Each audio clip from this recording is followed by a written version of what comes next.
Capítulo B. Defensa Nacional. A. Generalidades. Primero, racionalidad de los objetivos políticos de las naciones. Cualquier país del mundo, sea grande o pequeño, débil o poderoso, con un grado elevado o reducido de civilización, posee un objetivo político determinado. El objetivo político es la necesidad o ambición de un bien que un Estado tiende a mantener o conquistar para su perfeccionamiento o engrandecimiento.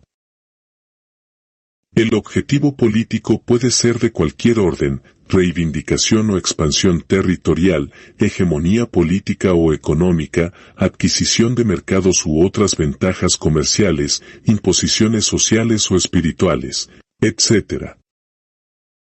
Se ha dado en clasificarlos como negativos o positivos, según se trate de mantener lo existente, o bien, conquistar algo nuevo, ya sean continentales o mundiales, según las proyecciones de los mismos. Los objetivos políticos de las naciones son una consecuencia directa de la sensibilidad de los pueblos. Y debemos recordar que estos tienen ese instinto seguro, que en la solución de los grandes problemas, los orienta siempre hacia lo que más les conviene.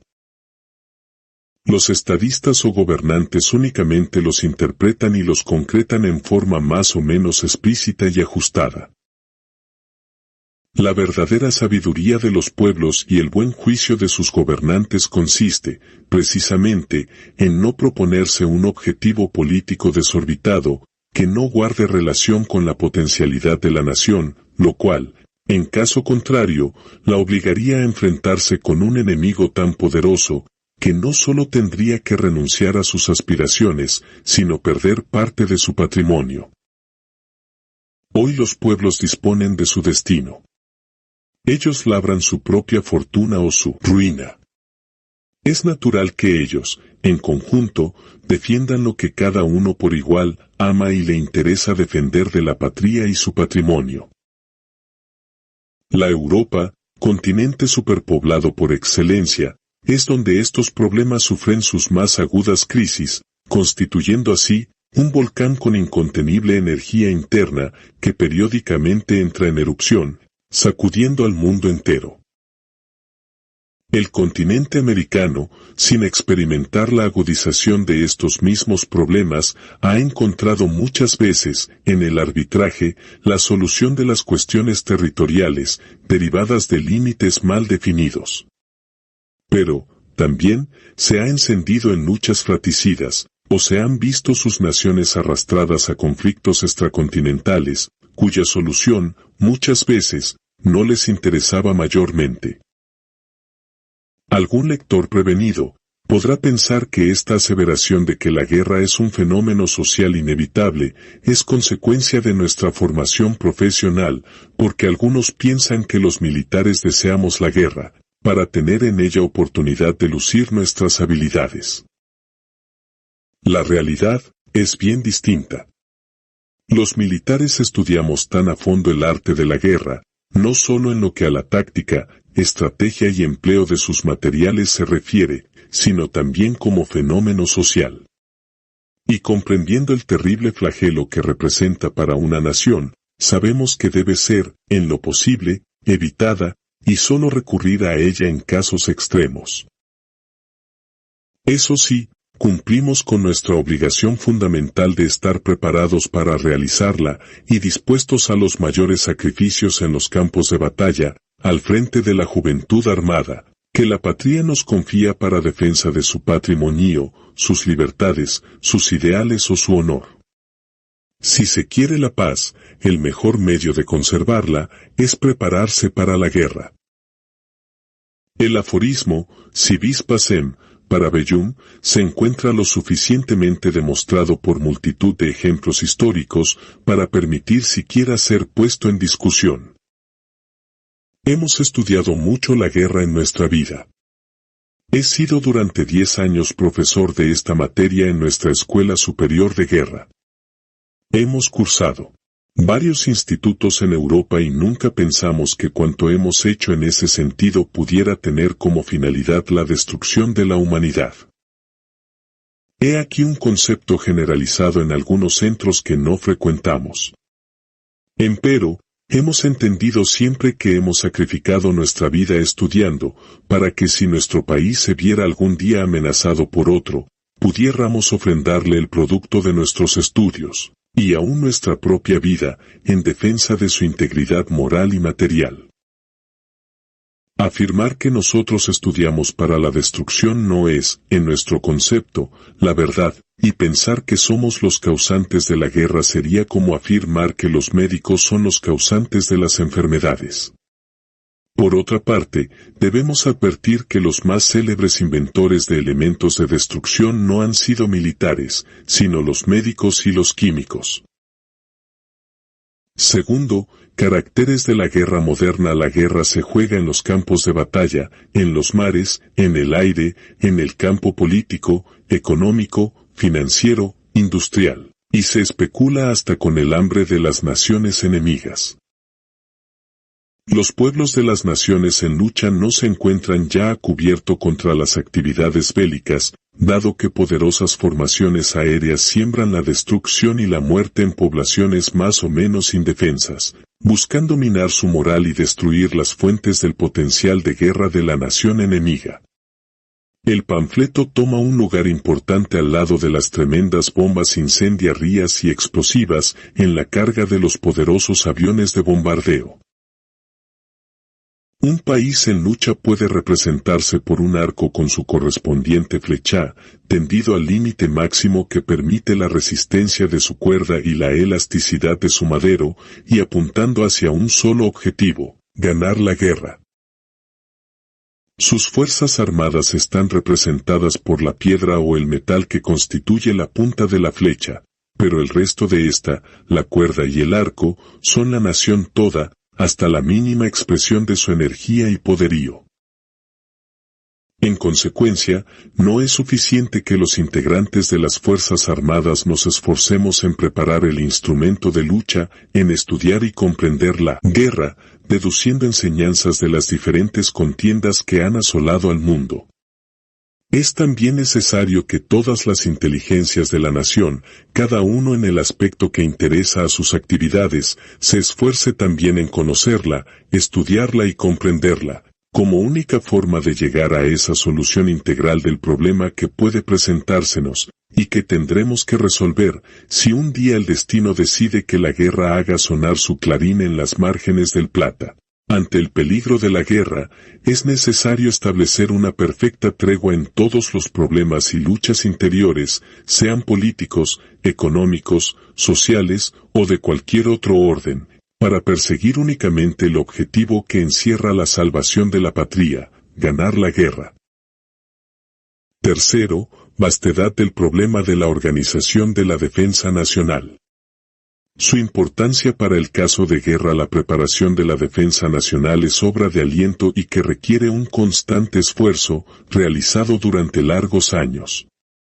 La guerra es un problema tan variado y complejo, que dejar todo librado a la improvisación, en el momento en que ella se presente, significaría seguir esa política suicida que tanto criticamos. La organización de la defensa nacional de un país es una vasta y compleja tarea de años y años, por medio de la cual se han de ejecutar una serie de medidas preparatorias, durante la paz, para crearle a sus fuerzas armadas las mejores condiciones para conquistar el éxito en una contienda que pueda presentársele. Se formulará una serie de previsiones, a fin de que la nación pueda adquirir y mantener ese ritmo de producción y sacrificio que impone la guerra, al mismo tiempo que se preverá el mejor empleo a dar a sus fuerzas armadas.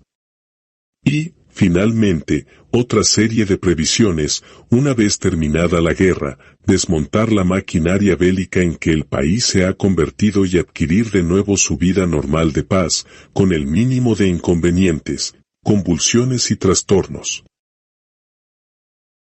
Las dos palabras, defensa nacional, pueden hacer pensar a algunos espíritus que se trata de un problema cuyo planteo y solución interesan e incumben únicamente a las fuerzas armadas de una nación. La realidad es bien distinta. En su solución entran en juego todos sus habitantes, todas las energías, todas las riquezas, todas las industrias y producciones más diversas, todos los medios de transporte y vías de comunicación, etc., siendo las Fuerzas Armadas únicamente el instrumento de lucha de ese gran conjunto que constituye la nación en armas. Han existido en el mundo pensadores, que sin temor calificamos de utopistas, que en todos los tiempos y países han expresado que la guerra podía ser evitada. Mas, siempre, a corto plazo, una nueva conflagración ha venido a imponer el disenso más rotundo a esta teoría. Las naciones tienen la obligación de preparar la máxima potencialidad militar que su población y riqueza le permitan, para poder presentarla en los campos de batalla, si la guerra ha llamado a sus puertas. Los pueblos que han descuidado la preparación de sus fuerzas armadas han pagado siempre caro su error, desapareciendo de la historia, o cayendo en la más abyecta servidumbre. De ellos, la historia solo se ocupa para recordar su excesivo mercantilismo, o los arqueólogos para explorar sus ruinas, descubriendo bellas muestras de una grandiosa civilización pretérita, que no supo cultivar las aptitudes guerreras de sus pueblos. La preparación de las Fuerzas Armadas para la guerra no es tarea fácil ni puede improvisarse en los momentos de peligro. La formación de reservas instruidas, sobre todo hoy, en que los medios de lucha han experimentado tantos progresos y complicaciones técnicas, requiere un trabajo largo y metódico, para que éstas adquieran la madurez y el temple que exige la guerra. El arte militar sufre tantas variaciones que los cuadros permanentes del ejército deben entregarse a un constante trabajo y estudio. B. Ejército, Armada y Aeronáutica nacionales.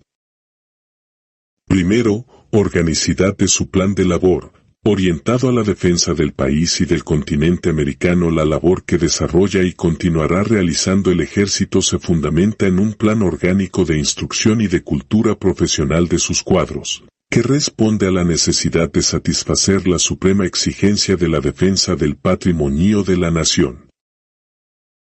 El instrumento que ha forjado la revolución para asegurar el mejor gobierno, administración y preparación de las Fuerzas Armadas, lo constituye el Decreto Ley Orgánico del Ejército puesto en práctica a partir del 1 de noviembre de 1944. Sin entrar en mayores detalles, debe señalarse que el articulado de ese decreto asegura una mejor utilización de los habitantes de la nación en el moderno concepto de la organización del Servicio de Defensa Nacional, la desaparición de odiosas e inmerecidas diferencias en el establecimiento de la contribución patriótica que constituye el servicio militar, la preparación de cuadros de reserva calificados, un régimen de excepciones a las obligaciones militares, un reclutamiento del personal militar de carrera capacitado para el manejo de elementos modernos de lucha, ascenso por rigurosa selección y aquilatamiento de la idoneidad y, finalmente, la eliminación de los que perdieron la voluntad de sacrificio o no supieron mantener la línea de conducta y perfeccionamiento constante que la institución exige.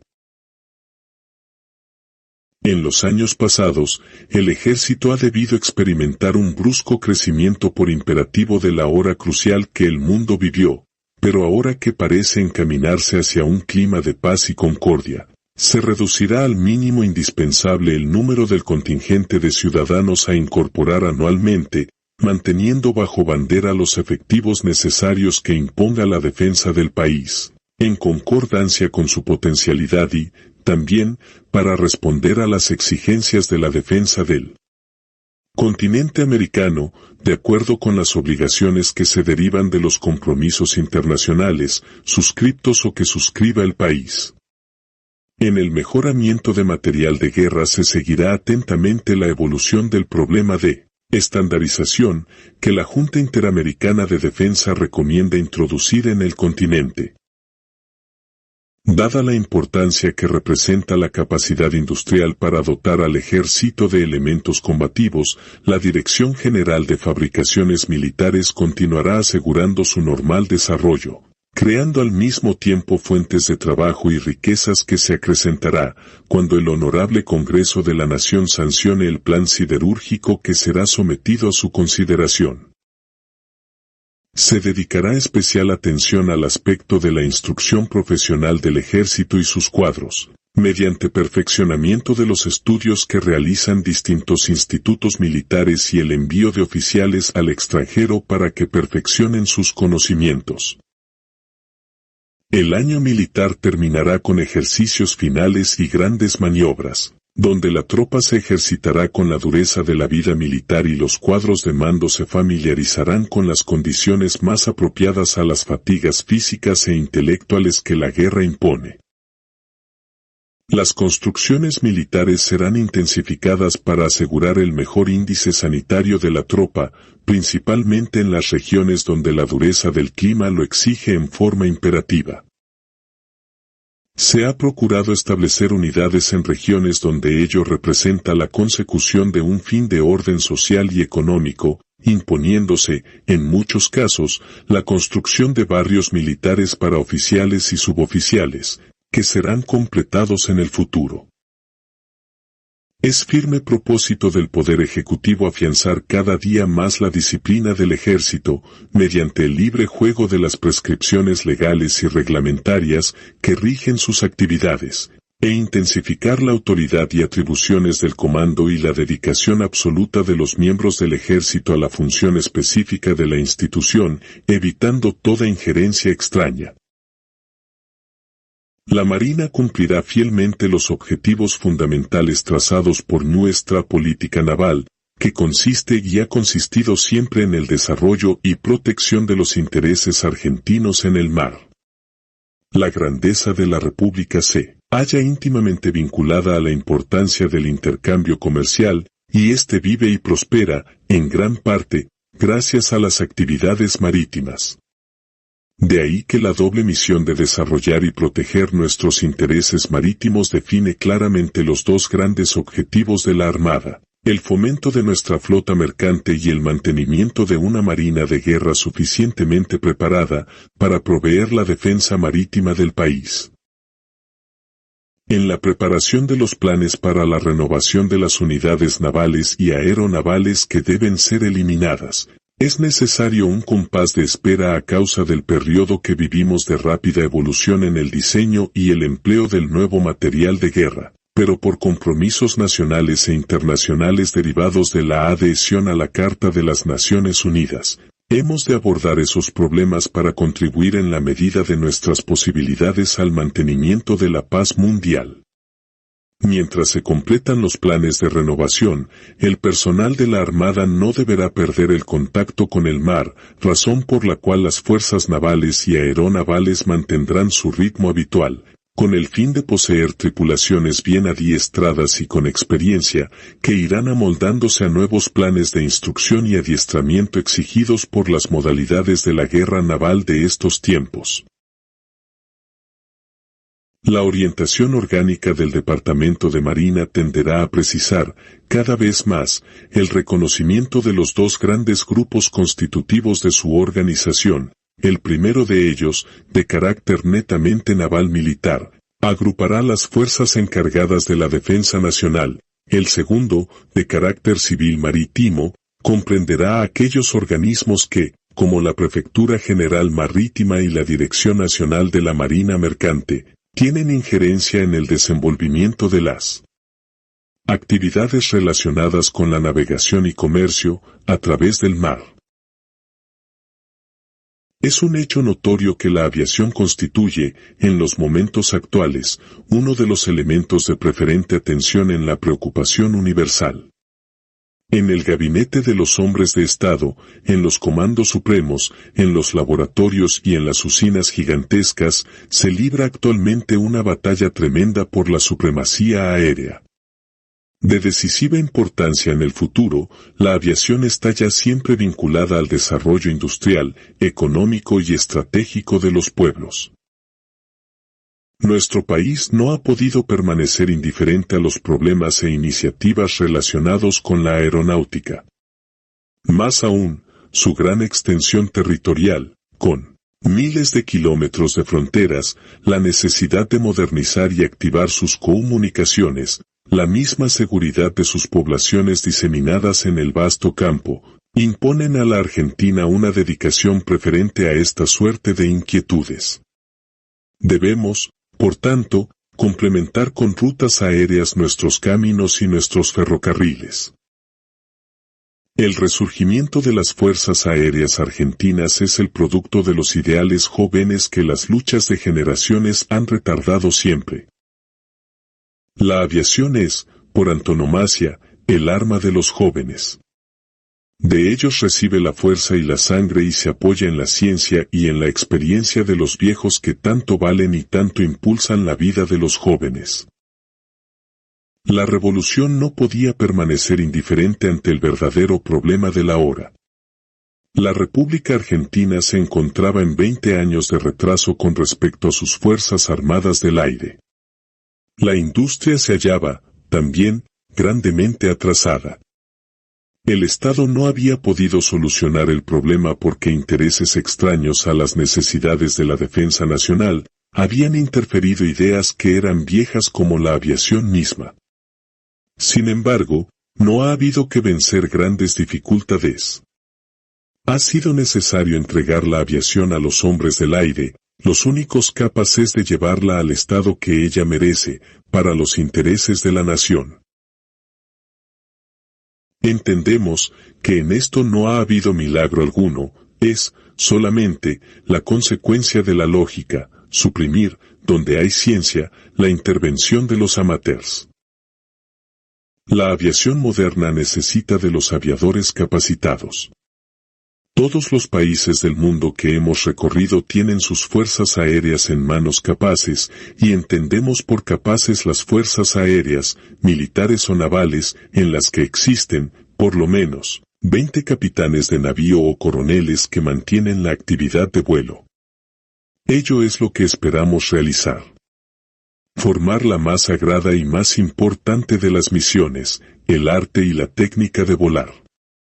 De ese arte que todos ven, pero que pocos comprenden, porque en él, como en todas las artes, lo fundamental es el artista complementado por los elementos que capacitan el desarrollo del genio de los hombres, como parte vital de ese mismo arte. Así, trabajamos por una aviación unida y poderosa. Para ello, esperamos mucho de los industriales, civiles y militares, porque pensamos que, de ahora en más, la Argentina, para realizar este milagro, no podrá contar sino con sus propias fuerzas. El decreto número 268, del 4 de enero de 1945, creando la Secretaría de Aeronáutica, dota al Poder Ejecutivo de un órgano ágil y eficiente para gobernar y orientar la actividad aeronáutica en sus aspectos más diversos. La actividad militar de la aeronáutica no podría tal vez subsistir si no se estableciese una coordinación entre sus exigencias y las posibilidades aeronáuticas civiles del país y la explotación de las comunicaciones por aire, en el orden nacional e internacional, armonizando la iniciativa particular y el patrocinio del Estado, cuando sea conveniente. La orientación del gobierno sobre los distintos problemas aeronáuticos ha sido fijada, en forma general, pero precisa y completa el decreto número 9358. Del 27 de abril de 1945 y el cumplimiento de aquellos propósitos que han tenido principio de ejecución, será totalmente satisfecho a medida que lo permitan los recursos económicos para el cumplimiento de los planes preparados, entre los que asume especial importancia el destinado a construcciones. Tiene, también, la aeronáutica un papel preponderante en la defensa nacional. En la permanente superación de los medios de combate, la aviación se ha consagrado como uno de los más activos y enérgicos en la pasada conflagración mundial y su desarrollo orgánico múltiple y especializado, con características técnicas particulares, le ha dado jerarquía de fuerza fundamental en el cuadro general de las Fuerzas Armadas del Estado.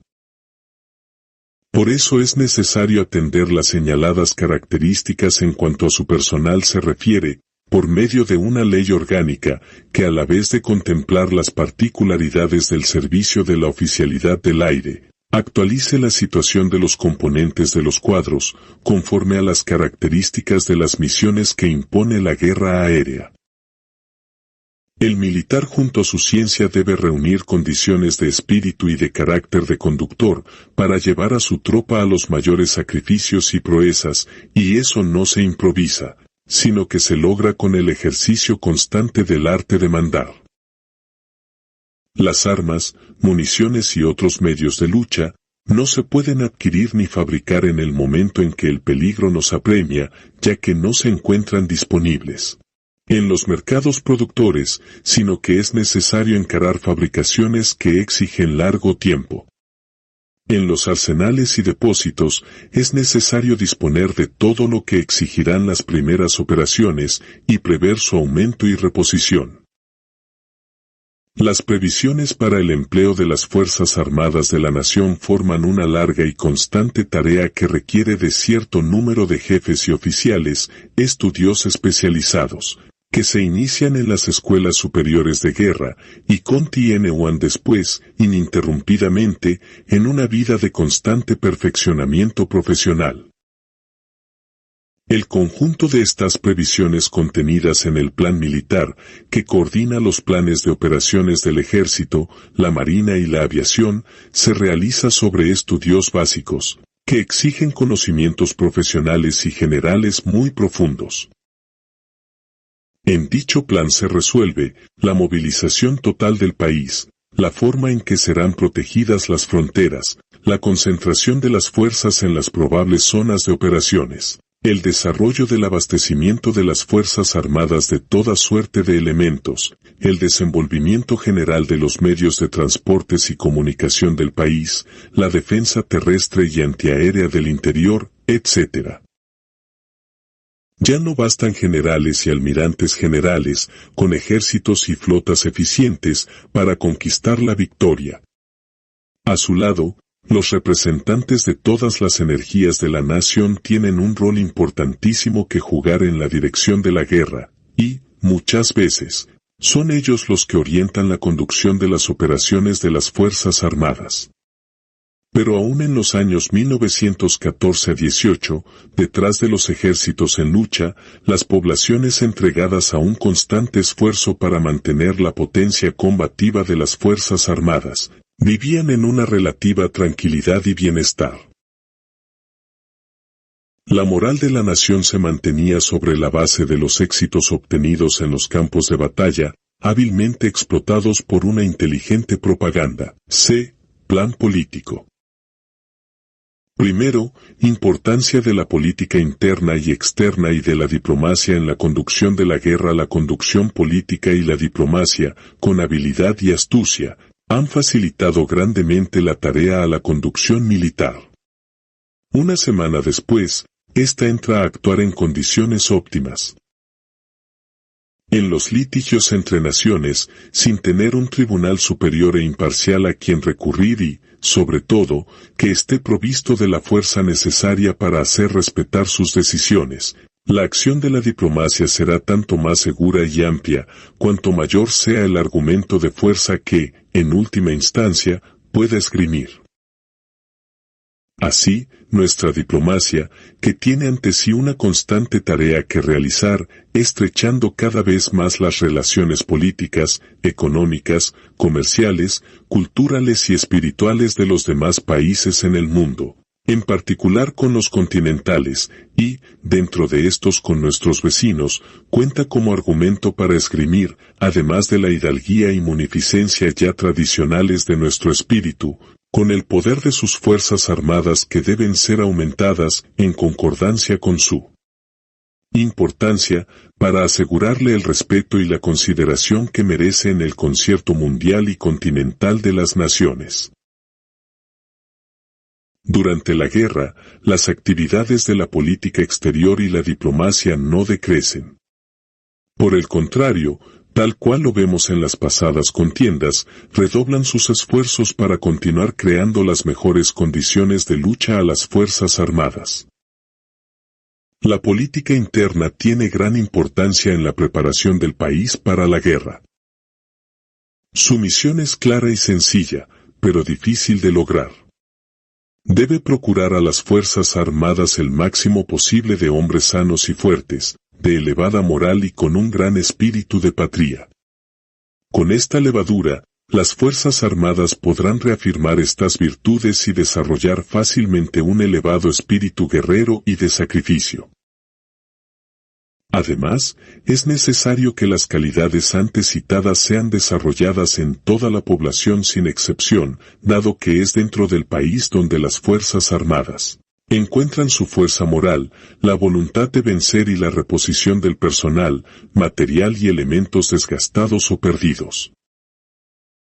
Cuando el peligro de la guerra se hace presente, y durante el desarrollo de la misma, la acción de la política interna de los estados debe aumentar notablemente sus actividades, porque son muy importantes las tareas que le toca realizar.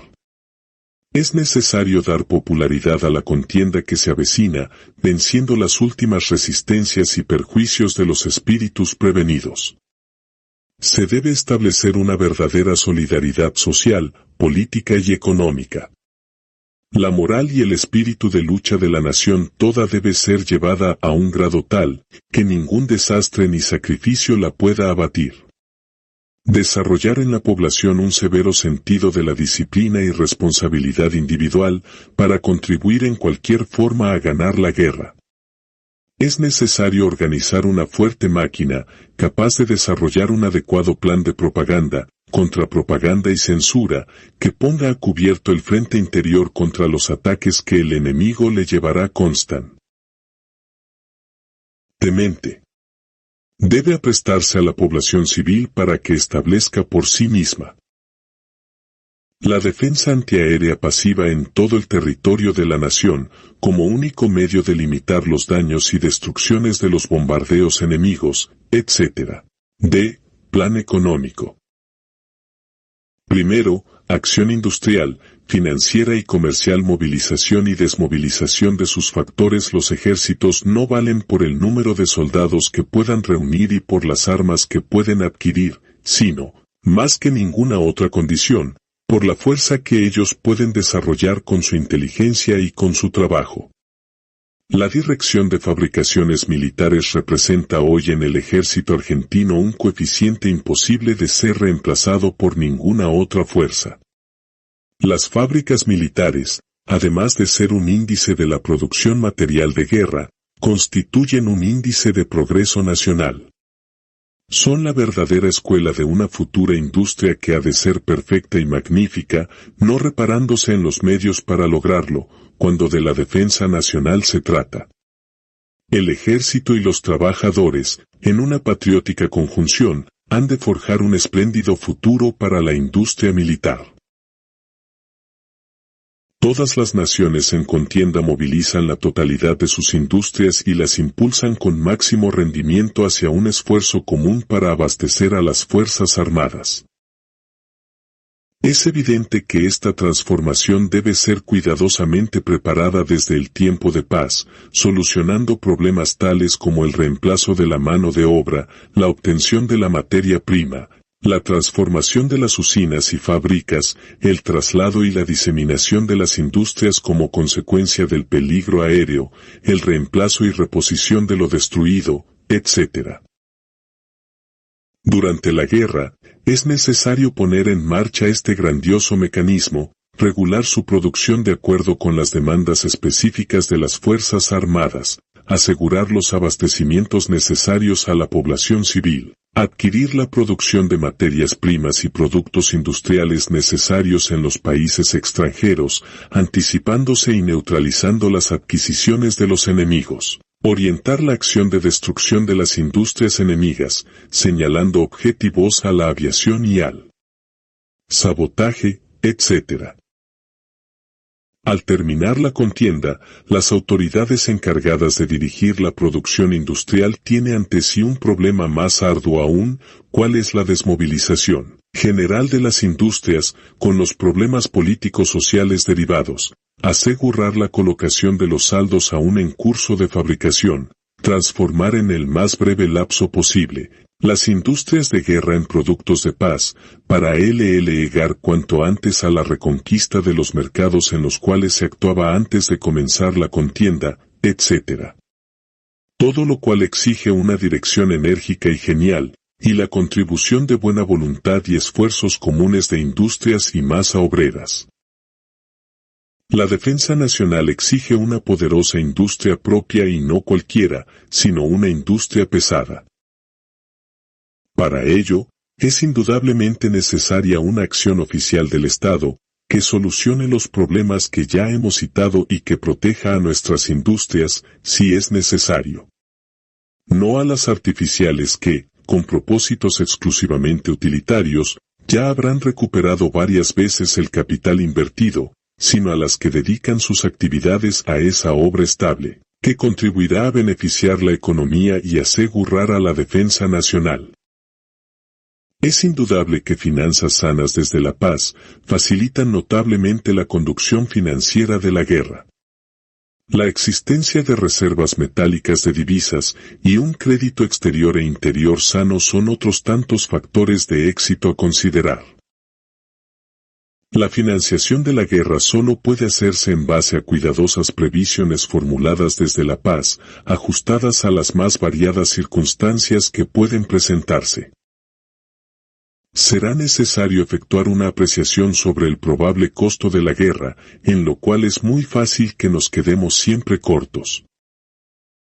En el establecimiento de las inversiones habrá que realizar la administración más severa y estricta. Para hacerse de recursos, habrá que extremar todas las medidas existentes, aun las coercitivas, movilización de las reservas metálicas y divisas existentes. Aportes voluntariosos o forzosos del crédito interno y externo, de los bienes estatales, del sistema impositivo, de la emisión de papel moneda, etc., sin consideración alguna de los intereses particulares o privados. Será, también, necesario realizar una guerra implacable a las finanzas de las naciones adversarias, especialmente atacando su crédito, su moneda y su sistema impositivo. Asimismo, es necesario estudiar la contribución económica y financiera que se impondrá a la nación adversaria, en caso de victoria, y la forma de pagar la deuda de guerra, en caso de una derrota.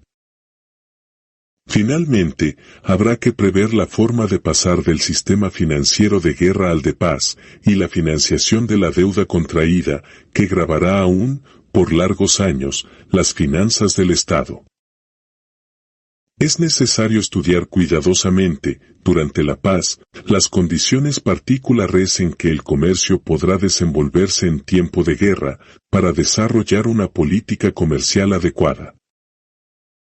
En primer lugar, es necesario orientar, desde la paz, las corrientes comerciales con aquellos países que más difícilmente podrán convertirse en contendientes, en una situación bélica determinada, ya que siendo el comercio una de las principales fuentes de la economía y de las finanzas de la nación, conviene mantenerlo a su mayor nivel compatible con la situación de guerra.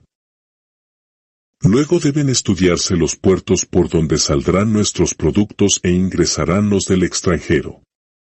Se debe determinar cuáles son los susceptibles de sufrir ataques aéreos o navales, los que pueden ser bloqueados con mayor facilidad, etc., con el objeto de saber cuáles son los utilizables, y las ampliaciones necesarias en sus instalaciones para admitir la absorción de los movimientos comerciales de los otros.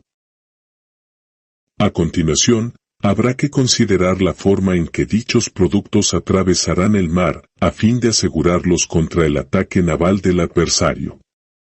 Surge, como condición óptima, la necesidad de disponer de una verdadera flota mercante propia y de una poderosa marina que la defienda.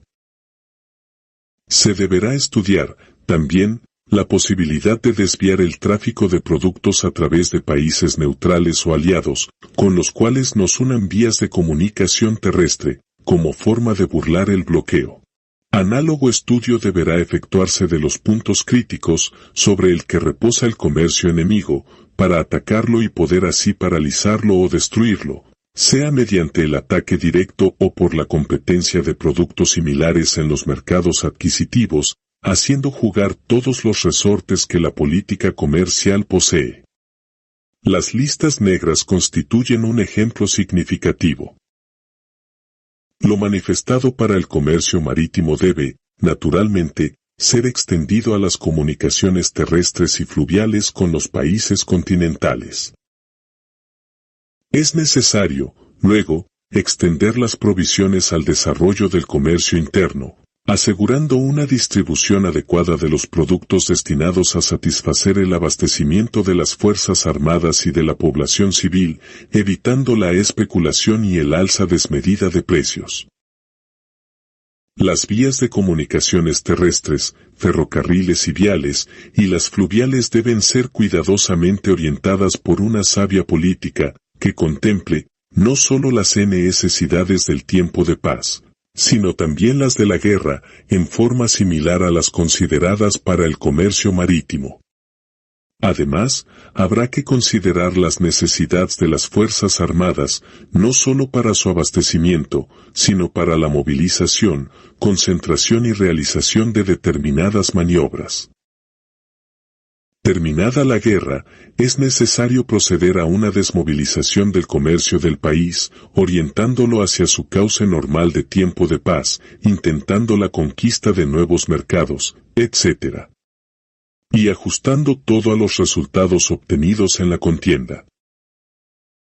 De lo acertado de estas previsiones, dependerá en alto grado la rápida desaparición de las crisis y depresiones que fatalmente se presentan en los periodos de posguerra.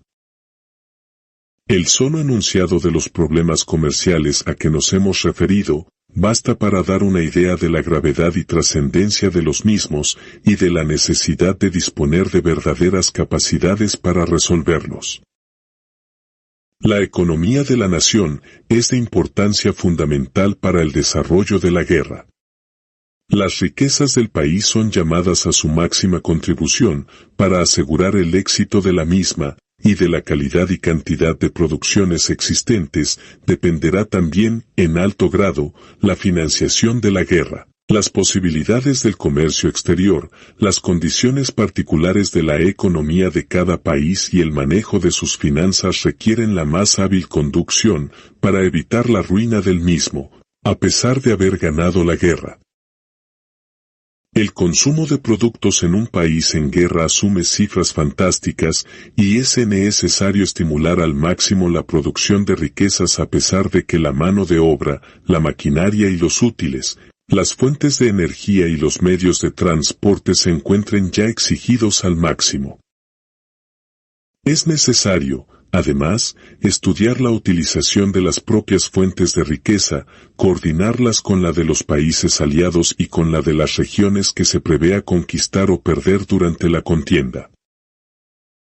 Indudablemente, la movilización y transformación de la economía del país, con todos los intereses que habrá que vencer, formas de explotación muchas veces antieconómicas que será necesario establecer. La distribución adecuada de recursos, la determinación de las importaciones indispensables y el orden de prioridad a fijar en las mismas, la organización del trabajo y la utilización del personal, adaptándolos a determinadas actividades, la utilización de los medios de transporte y de comunicación, etc., son tareas muy complejas. Al igual que las cuestiones analizadas anteriormente, los países, desde el tiempo de paz, tratan de someter las economías de los probables adversarios a ciertos vasallajes y a situaciones críticas, preparando verdaderas minas de tiempo que harán explosión en el momento deseado. Finalmente, terminada la guerra, es necesario, como en los demás aspectos, transformar esa economía de guerra tan especializada en economía de paz. La transformación necesariamente debe producirse en las industrias, en la vida agropecuaria y en todos los órdenes de la producción, es de tal naturaleza que, si no se han adoptado con tiempo medidas previsoras, muy graves perturbaciones pondrán en peligro la existencia misma de los estados. Conclusión. Las naciones del mundo pueden ser separadas en dos categorías, las satisfechas y las insatisfechas. Las primeras, todo lo poseen y nada necesitan y sus pueblos tienen la felicidad asegurada, en mayor o menor grado. A las segundas, algo les falta para satisfacer sus necesidades, mercados donde colocar sus productos, materias primas que elaborar, sustancias alimenticias en cantidad suficiente, un índice político que jugar, en relación con su potencialidad, etc. Las naciones satisfechas son fundamentalmente pacifistas y no desean exponer a los azares de una guerra la felicidad de que gozan. Las naciones insatisfechas, si la política no les procura lo que necesitan o ambicionan, no temerán recurrir a la guerra para lograrlo. Las primeras, aferradas a la idea de una paz inalterable, porque mucho la desean, generalmente descuidan su preparación para la guerra, y no gastan lo que es menester para conservar la felicidad de su pueblo. Las segundas, sabiendo que una guerra es probable, por cuando si no tienen pacíficamente lo que desean, recurrirán a ella, ahorran miseria de la miseria y se preparan acabadamente para sostenerla, y en un momento determinado, pueden superar a las naciones más ricas y poderosas. Tenemos así las naciones pacifistas y las naciones agresoras. Nuestro país, es evidente, se encuentra entre las primeras. Nuestro pueblo puede gozar, relativamente, de una gran felicidad presente, pero, por desgracia, no podemos escudriñar el fondo del pensamiento de las demás naciones, para saber, en momento oportuno, si alguna pretende arrebatárnosla. Capítulo 7 Política Internacional. Primero, concepto argentino del derecho internacional público. Interdependencia económica entre todos los países de la Tierra. La Argentina ha condensado todo el derecho internacional público en la frase «La victoria no otorga derechos». Esta frase envuelve el concepto de que los argentinos defendemos nuestros derechos con el sacrificio de nuestras vidas, pero una vez que lo hemos hecho prevalecer, no ambicionamos nada de los demás. Consecuencia de esta posición espiritual es que siempre hayamos procurado resolver convencionalmente los conflictos existentes o posibles, los problemas presentes o futuros. Hemos elegido con plena libertad, cual corresponde a un país libre, el camino que en el terreno internacional era más conveniente para los intereses patrios, pero, una vez hecha la elección, nuestra conducta ha seguido una trayectoria recta, si la incomprensión ajena a las pasiones descarriadas que se dan a los pueblos como individuos, han pretendido en alguna ocasión atacarnos, posiblemente por sostener criterio propio y no querer doblegarnos ante exigencias extrañas, podemos hoy afirmar, con satisfacción, que se ha iniciado la corriente rectificatoria y que no pasará mucho tiempo sin que todas las gentes reconozcan que ninguna acción nos ha aventajado en el cumplimiento de los deberes de que los compromisos contraídos nos imponen, dentro de nuestro orden constitucional y legal. Nuestro ferviente deseo sería que, para la paz del mundo, todas las naciones se ajustasen a los pactos con igual desinterés que nosotros lo hacemos. Pero es necesario tener en cuenta que, cuando las decisiones internacionales rebasan el marco general de las declaraciones constitucionales, los pueblos pueden optar por no convalidar las extralimitaciones en que hayan incurrido o recurrir a la reforma de su constitución. También es verdad que a las naciones les llegan, en su historia, horas cruciales, en las que, para defender su patrimonio o su honor, deben sostener una lucha sin esperanza de triunfo, porque, como nos lo enseñaron nuestros padres de la independencia, más vale morir, que vivir esclavos. Nuestro país, como pocos otros del mundo, puede formular ideales políticos confesables y dignos. Nunca, nuestros gobernantes sostuvieron principios de reivindicación o conquista territorial.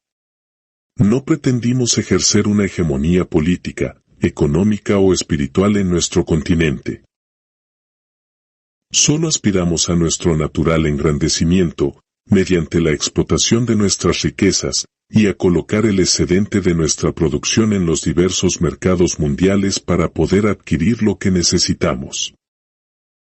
Deseamos vivir en paz con todas las naciones de buena voluntad del globo. Y el progreso de nuestros hermanos de América solo nos produce satisfacción y orgullo. Queremos ser el pueblo más feliz de la tierra, ya que la naturaleza se ha mostrado tan prodiga con nosotros.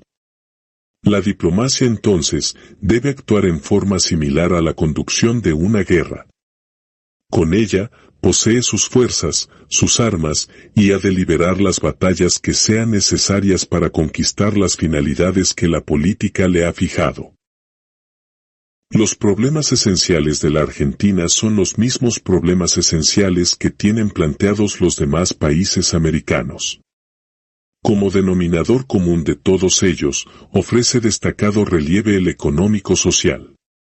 Conocidos y señalados sus alcances, estamos tratando por todos los medios la forma de darle solución satisfactoria en aquellos aspectos que constituyen motivo permanente de discordia. Las nuevas condiciones imperantes en el mundo han creado una interdependencia entre todos los países de la Tierra, pero hemos fijado el alcance de esa interdependencia en lo económico, sosteniendo el derecho de cada nación de adoptar la filosofía política social más de acuerdo con sus costumbres, religión, posición geográfica y circunstancias históricas, si es que en verdad se quiere subsistir con la dignidad y la jerarquía del Estado soberano. Segundo, colaboración con las demás naciones, en base a una política de paz y cumplimiento de los compromisos contraídos. La soberanía, la base de nuestra actuación ha de ser la defensa de la soberanía, con tanta mayor energía, cuanto mayor sea la grandeza de quienes intenten desconocerla, porque despreciamos a los hombres y a las naciones que se levantan ante los devaíls y se doblegan ante los poderosos. Es posible que nuestro pecado para actuar en la vida pública sea la constante franqueza de nuestras expresiones que nos llevan a decir siempre lo que sentimos. Esto nos da derecho a que se nos crea cuando proclamamos nuestra simpatía y admiración hacia el gran pueblo estadounidense y que pondremos cada día mayor empeño en llegar con él a una completa inteligencia, lo mismo que con todas las Naciones Unidas, con las cuales la Argentina ha de colaborar lealmente, pero desde un plano de igualdad. La fórmula de nuestro gobierno se completa así: a. En lo interno, respeto absoluto a la esencia de nuestra tradición y nuestras instituciones. Elevación progresiva de la cultura en todos sus aspectos y mejoramiento económico de todos los habitantes. B. En lo externo, mantenimiento inquebrantable, firme e intransigente de nuestra soberanía y cumplimiento sincero de nuestros compromisos internacionales. La Declaración de México establece la igualdad jurídica y la colaboración económica como premisas esenciales a la prosperidad común de las naciones americanas. Pero la prosperidad de las naciones no puede ser una teorización abstracta, por lo que añade que los estados americanos consideran necesaria la justa coordinación de todos los intereses para crear una economía de abundancia, en la cual se aprovechen los recursos naturales y el trabajo humano, con el fin de elevar las condiciones de vida de todos los pueblos del continente. El mundo vive hoy una jornada venturosa, en que comienza la etapa de estructuración de la paz internacional.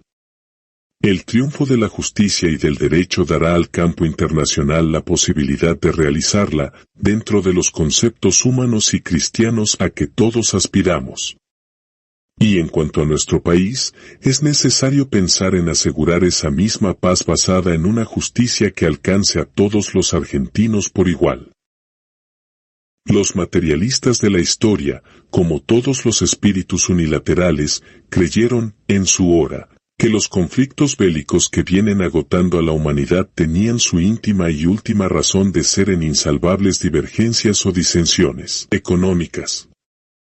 Si eso fuera cierto, Grecia, la Grecia inmortal de Platón y Pericles, habría sucumbido en Maratón y Salamina, Roma habría sido presa fácil de Cartago, Y las Naciones Unidas se habrían rendido al invasor que depredaba y arrasaba sus ciudades y habrían depuesto las armas ante el empuje victorioso de los agresores.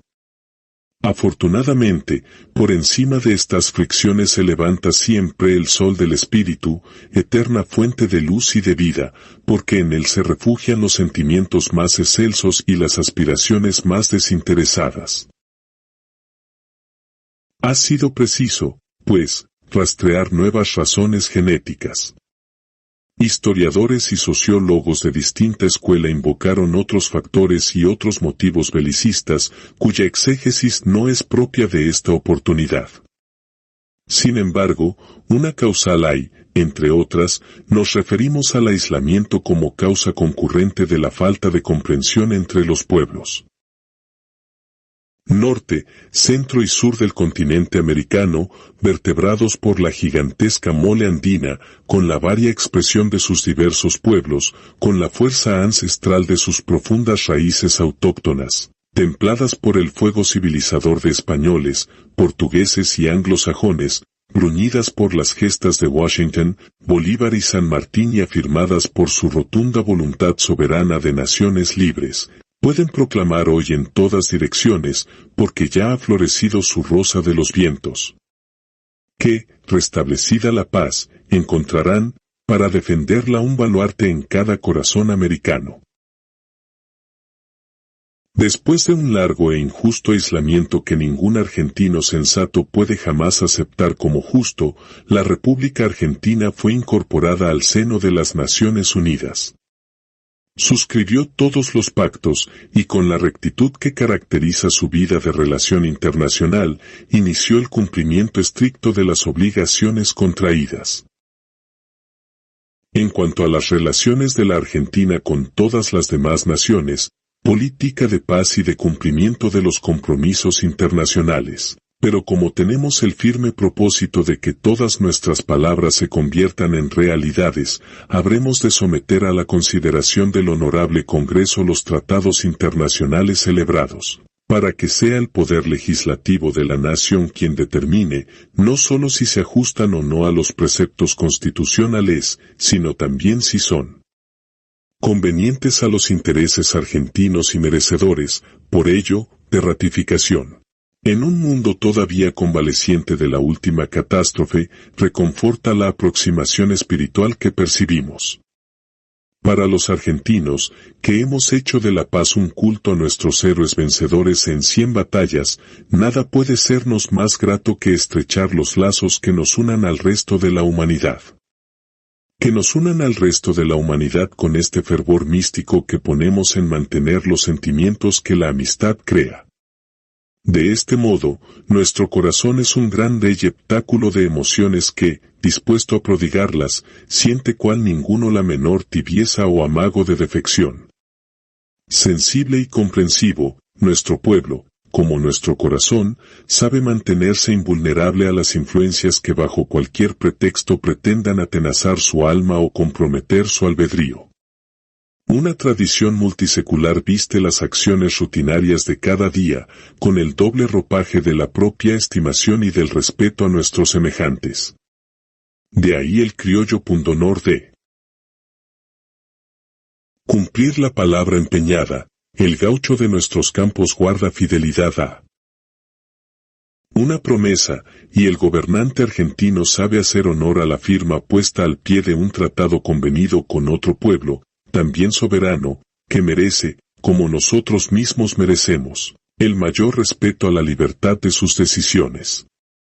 Aceptado un compromiso, ha de ser cumplido lealmente. En este terreno la Argentina puede hablar bien alto, y no seremos nosotros quienes quebremos una tradición, sino quienes la reforcemos en la medida de nuestras posibilidades.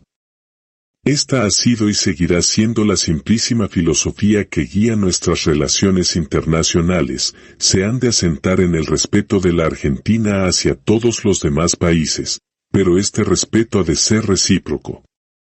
No cabe admitir de nadie, grande o pequeño, intromisiones descaradas o encubiertas en asuntos que afecten a nuestra soberanía. Podemos proclamar con orgullo que en este sentimiento de independencia nos hemos visto acompañados por la población civil y por las Fuerzas Armadas que, en la custodia de esta soberanía, tiene su mayor razón de ser. Lucharemos para mantener una real e integral soberanía de la nación, por cumplir firmemente el mandato imperativo de su tradición histórica, por hacer efectiva una absoluta, verdadera y leal unión y colaboración americana y cumplimiento de los pactos y compromisos internacionales. En ninguno de estos aspectos se ha violado el espíritu o la letra de nuestra proclama. Quien dice la verdad, difícilmente tendrá que volver atrás. La verdad es el único instrumento que permite marchar siempre adelante, pues el que no ha mentido no tendrá que inventar mentiras para cubrir las anteriores. Nosotros no hemos fallado a la verdad ni lo haremos. Recordemos, también, con orgullo, que si la República Argentina tuvo que afrontar y vencer tremendas dificultades en distintos momentos de su vida independiente, tuvo en cambio hijos dignos de su estirpe que supieron superarlas y ensanchar el horizonte de su grandeza. Este es el final. Muchas gracias.